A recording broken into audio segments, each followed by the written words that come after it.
Generation Wealth brings to fruition 25 years of inquiry into what Lauren Greenfield calls the influence of affluence. Since 1992, Greenfield has been asking questions about the culture of materialism, the cult of celebrity, and the growing phenomenon of status based on appearance and self-presentation. The concept of this project began to come together after the 2008 financial crisis, when Greenfield realized that all the stories she had documented were part of a larger narrative, a morality tale, in which all were implicated. While Greenfield calls this work Generation Wealth, it isn't simply about the wealthy. It's about our increasing aspiration for wealth, which is at the same time becoming a more and more unrealistic goal for many. In this work, Greenfield has examined the shift away from traditional values, modesty, thrift, social responsibility, toward a culture that admires bling, self-indulgence, and striving to be other than what we are. Extending beyond girls' insecurity about body image, Greenfield has documented this striving among the poor in a culture that worships wealth, among the aging in a society that idolizes youth, even among the people of Russia and China, who now also seek status achieved through luxury brands, rejecting the communist ideology that attempted to erase class distinctions.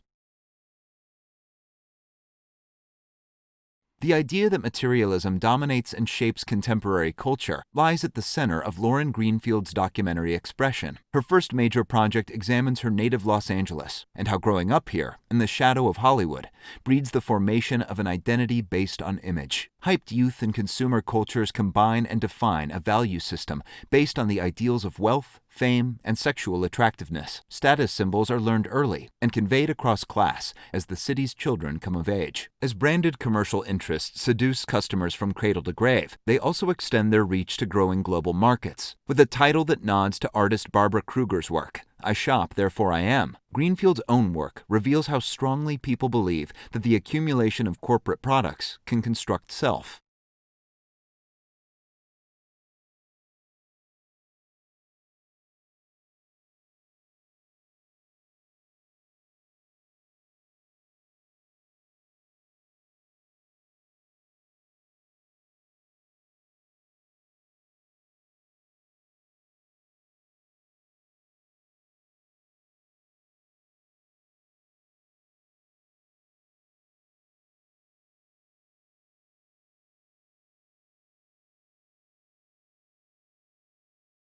The Princess Brand. Consumer culture pitches a distinct category of fantasy to women, and it begins shaping their self-definition before they can talk and walk. Greenfield's second major project, Girl Culture, surveys the landscape of roles women are conditioned to play when their ultimate purpose is to be an object of desire. Spoon-fed Barbies and Disney princesses. Girls graduate to a diet of fashion and tabloid media. By the time adulthood arrives, the quest to achieve an impossible standard of beauty seems the only way to pursue self-worth. The fairy tale ideal often finds expression in scripted rituals of pomp and romance, where the focus is on a Cinderella moment, a physical transformation no prince could resist. Greenfield finds these female quests for social currency and bears witness to the cost of such competition. Her 2006 documentary, Thin, examines the most pathological fixations on the body, played out in a Florida eating disorders clinic.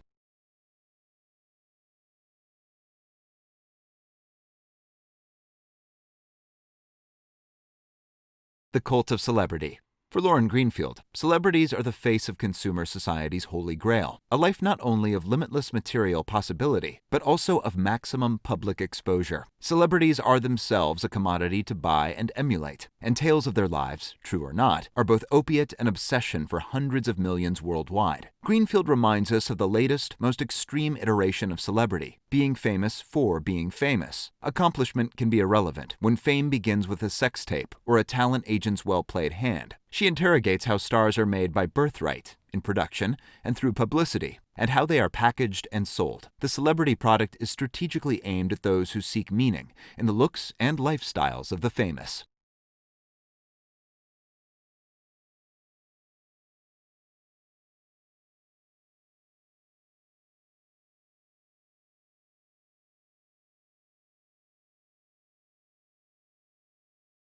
New aging.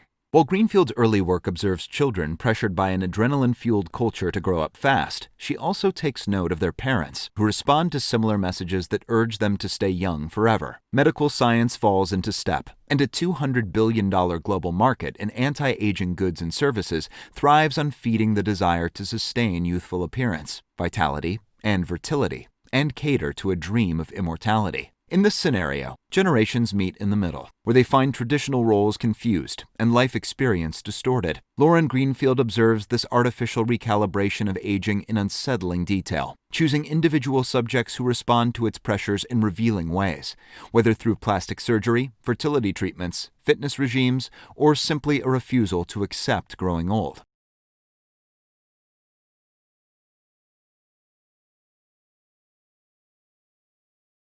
Sexual capital.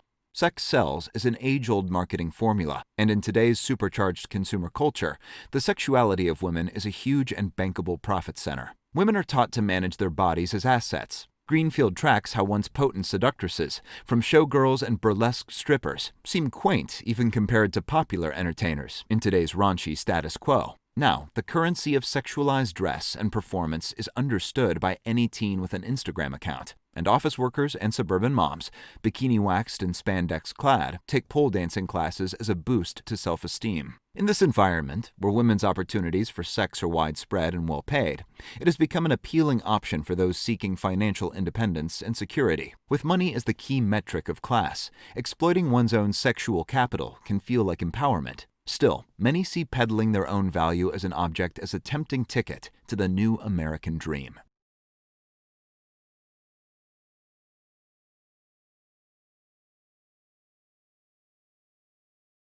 Dream home, Queen of Versailles. Beginning in the Reagan era, the American goal of home ownership underwent a transformation from modest middle-class ideal to dream home fantasy. As easy credit and subprime loans fueled the 1990s housing boom, fantasy became a reality for many, even if it meant reaching the outer limits of their means and beyond. The luxury design and decoration typical of mansions and penthouses began to shape the domestic taste of consumers. Greenfield explores how a home has become an oversized stage, set for a personality expressed through the house and the goods displayed in it. Among the extravagant, even surreal notions of home Greenfield documents, none is more colossal than that of Jackie and David Siegel of Central Florida, who set out to build their own Palace of Versailles. Their story is the subject of Greenfield's 2012 documentary, The Queen of Versailles, where the timeshare developer and his former beauty queen wife planned nothing short of the largest house in America.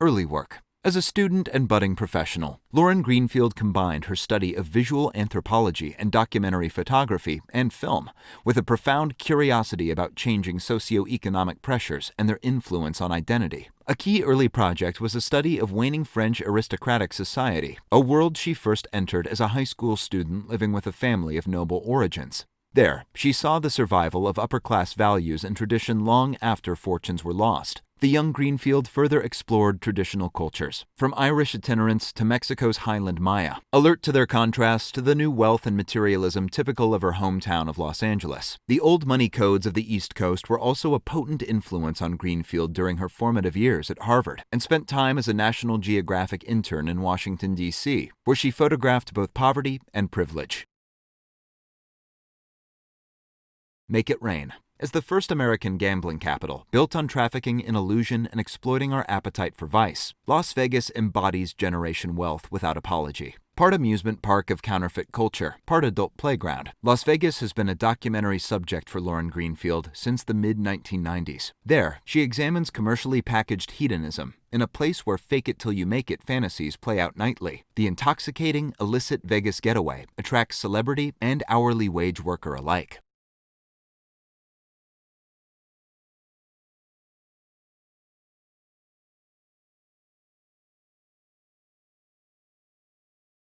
The fall. The boom years of the early 2000s fed an appetite for luxury lifestyles paid for with cheap credit. The feverish spending stopped only when the bubble burst with the financial crash of 2008. Greenfield focused on 4 geographically and culturally distinct case studies to illustrate the aftermath. Southern California's Inland Empire, Ireland, Dubai, and Iceland. The California story was of a promised land for middle-class families, who traded up by moving to desert housing developments far from Los Angeles. Here, record numbers of foreclosures ended the dream for many, leaving heartbreak and homelessness in their wake. Ireland went crazy for the promise of prosperity during its own economic expansion, known as the Celtic Tiger. The Irish, with their long history of subjugation and colonization by the English, reveled in the profits from buying and selling land that seemed now truly theirs. When the banks failed, the Irish woke up to a new era of strict austerity and a countryside littered with abandoned building projects. Dubai, a world capital of luxury, also overspent and overbuilt. In the wake of the crash, the elite playground on the shores of the Persian Gulf no longer promised limitless financial rewards. A community of foreign residents, lured there by big tax-free salaries